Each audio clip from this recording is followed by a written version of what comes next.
So let me share a process with you guys. Let's call it the... Names are always fun.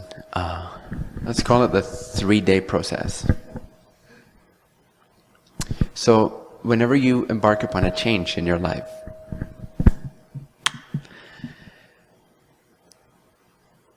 you make a change, you feel in yourself this renewed energy, you make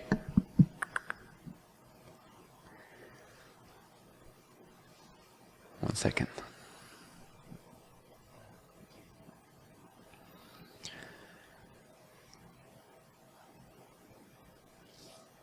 You make this new change, you have an intention, an idea, a desire, a vision, and you say, okay, I'm going to do that. I'm going to go to Hawaii. Let's take that as an example. So day one, there's day 1, day 2, day 3, and the 3 days don't necessarily come in that order. They come in that order, but they don't necessarily last for 1 day each. It's just a representation.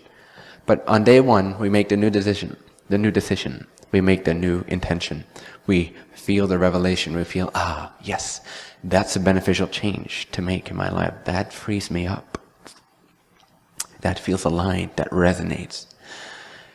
Day 2 will be the day of the challenge. Day 2 will be the day where you challenge yourself in some mysterious, magical way. You put a roadblock ahead of you, or something that really tests you, tests your confidence, tests your ability to stay in the creative energy, to stay in the free, confident energy of yourself. That which resonates, to stay in your no-nonsense, confident, trusting policy, energy. And day 3, if you make it through day 2, which most people don't do,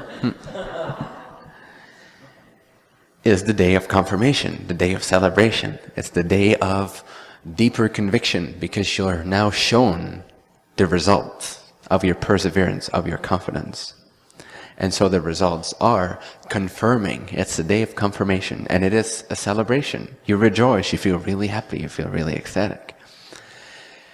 And it deepens your conviction, because every time you do this 1, 2, 3 day process, every time you get over that challenge day that you put in front of yourself, and this challenge can last for years for some people, depending on if you actually tackle it or not.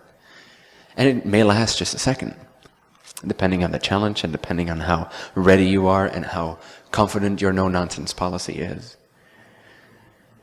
But day 3, if you get there, once you get there, eventually you'll get there some way. But when you get there, it will again confirm the power that you are, the freedom that you have, the love that you are, the worthiness that you have to be in love with yourself, to have a happy life. Suffering is not a given of this world. It's not. It's not a standard everybody needs to go by. It's not. Spiritual, mental, emotional, or physical suffering is not per se a given. It's a creation. So, it usually gets created when we don't maintain our creative high energy in day 2. And most people live their entire lives in day 2. And so we create all these diseases, we create all these mental disabilities, we create all these anxieties and fears. If we had learned to live this way and actually make it to day 3 every single day with everything we tried, everything we desired, everybody would be fucking happy. That's how we can live. And I know it's hard to believe that this is the way the universe can actually work, that this is the way human life can actually function. But it's only hard to believe because you're still in day 2. Because you've been in day 2 for so long. You've been seeing things as an obstacle for so long.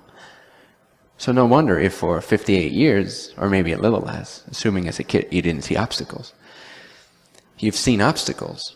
You've taught to see obstacles in everything, and impossibilities, and improbabilities, and unworthy elements about yourself, and guilt, and shame.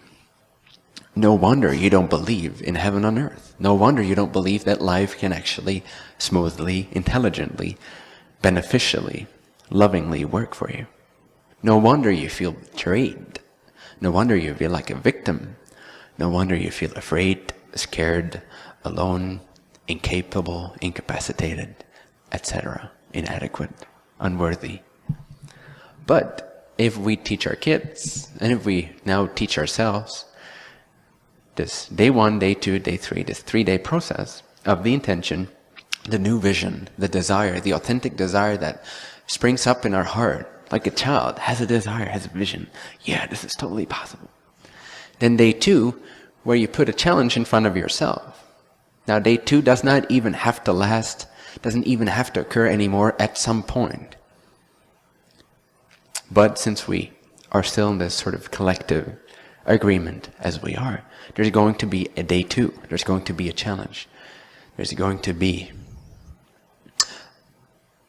something that could be defined as a roadblock or seen as an invitation for greater maneuverability, to learn greater maneuverability, greater creativity, greater inspiration.